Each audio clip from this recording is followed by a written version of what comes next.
Thanks, Spencer, and it's wonderful to be with you this afternoon.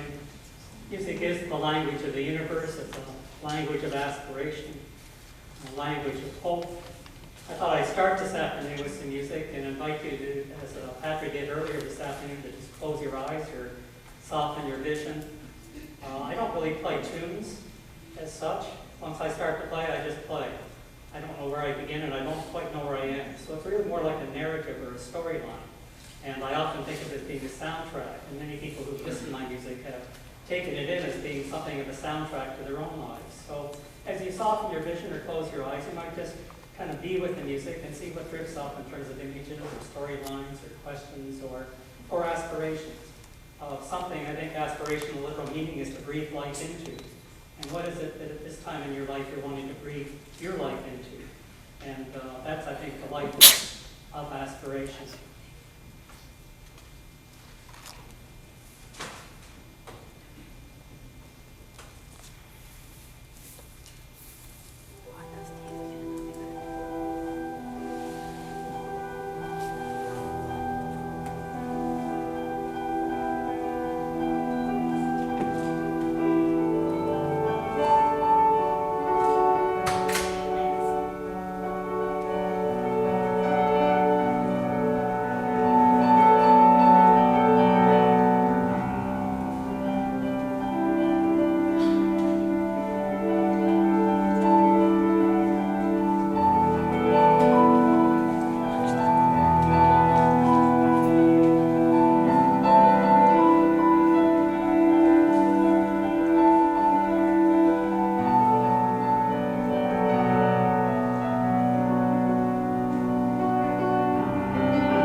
I had a telling moment a few years back when my partner, Judy, and I traveled for a time. We sold our Toronto home. It was on a whim, really, one hot August afternoon. I said, why don't we sell our home and travel for a while? And Judy wasn't too enrolled in letting the home go, but she really had a desire to travel as well. We asked our agent what she advised, and she said, well, put it on the market and see what happens, and 4 days later it was sold. And I said, I was just having conversation. Where'd our home go? And so we, in a sense, life kind of pushed us on. And we, a friend sensing our struggle, because we were calling ahead to friends around the U.S. that we might come and visit, and they weren't calling back. So we knew we were in some difficulty. A friend said, this is a time to travel with a candle, she said, rather than a flashlight, to travel with a candle rather than a flashlight. And it was wonderful advice for us, because we totally changed how we thought about our trip. And we really just took it day by day. I met many strangers and wonderful people on the road, found our way to the West Coast. One of the reasons for this transition is I was moving from leadership work. I've been doing that for about 15 years. And I was beginning to feel my way into music. And I had 1 or 2 CDs out, and I wanted to drop into stores and, dust them off and put them on display and so on. So there was a little bit of that was as a subtext to our trip. But largely, I think it was just we felt it was time to move out and meet a different world than the one we've been in for many years. We were at an educational center in the California coast, and as I was playing one night after dinner, which I often did, a young man came up and sat down beside me one night and sat down on the bench and listened to me as I was finishing playing. And as I was getting up to leave, he said, excuse me. And I said, yeah. And he said, look, if you don't mind, I just wanted to talk to you for a few moments. And I said, sure, what's on your mind? And he said, well, my friends and I were sitting at the table just over by the window, and I was listening to you play. And I was just saying how much I was enjoying your music, and I thanked him. And he said, it's just one thing. There's somebody I've been listening to for a while. I got a couple of his CDs. His name is Michael Jones. You sound an awful lot like him. And I kind of listened, and then he started to lecture me. He said, you have to find your own musical voice. He said, you can't imitate somebody all your life. You have to find your own original expression. And it's evident he'd been talking to his friends about this, because he was on a roll. And he kept kind of emphasizing this, finding your voice. And I was really touched by what he was saying, and also a little unsettled, because I knew some people there knew who I was, people that had been there for some time, but we had weekenders that came in, and he was part of that group. So finally I was taking this in. I said, my name is Michael Jones. I may be the person you're talking about. He looked at me for the longest time. He said, no, you're not. And I was kind of taken aback by that. It's kind of like I'd never actually meet him, he said. And I pulled out my driver's license to show him. I said, oh my gosh, you really are. I need to go back and tell my friends who I've just met. I never thought I'd ever actually see you in person. And I was really touched by that, because, well, for one thing, that would not happen here in Canada. I think, as my cousin, who is a famous playwright up here, said, what happens when you become a famous playwright in Canada? Well, nothing much, he said. But it does happen in the U.S. as I was traveling, that people just come up and talk to you, and you're strangers, and it's a wonderful, wonderful moment. But I think it was really a gift he'd offered, because I realized that for many artists, I think if you capture the stories of artists, so much of those stories are about finding voice, finding some unique expression of who you are. The mythic story of Parzival, as he travels over many years, it's to find his voice, to find the question. And Deborah was opening us, I think, to some of those deep kinds of questions, the questions that live in those spaces between. And sometimes our voice is not a voice of solutions or answers. It's a voice of stories, of questions, of possibilities, of gifts. Too often, I think we live in the voice of deficiencies and of needs and of problems, and that's not an energizing voice. But what does it mean to find a voice that really can speak to our aspirations? And so I reflected on the gift he was giving me, and thought back to my early years at the piano, realizing how much I loved to play all 88 notes. I felt totally unrestricted. I had not yet met a music teacher, so I was free to do whatever I liked at the piano. And so I loved to play all 88 notes. And I loved to think of it not as just an instrument, but as an orchestra. And I loved to play all the possible colorations of sounds that I could, and see ways that I could help notes become sounds like flutes or cellos. I love Peter and the Wolf, because that was a dramatization of my sense of the piano as an orchestra. And I was really touched by the music of Frédéric Chopin. I happened to see the Eddie Duchin story one time when I was quite young. A music teacher had recommended it to me when I did start lessons. And I discovered later in life that everything that was in Chopin's music was in my own sense of being at the piano. For Chopin, everything was around the art of touch. He was exasperated by technique, but he emphasized everything around the art of touch, of the sense of letting your hands shape and mold the notes rather than bashing or as he would say, bashing or striking or forcing them.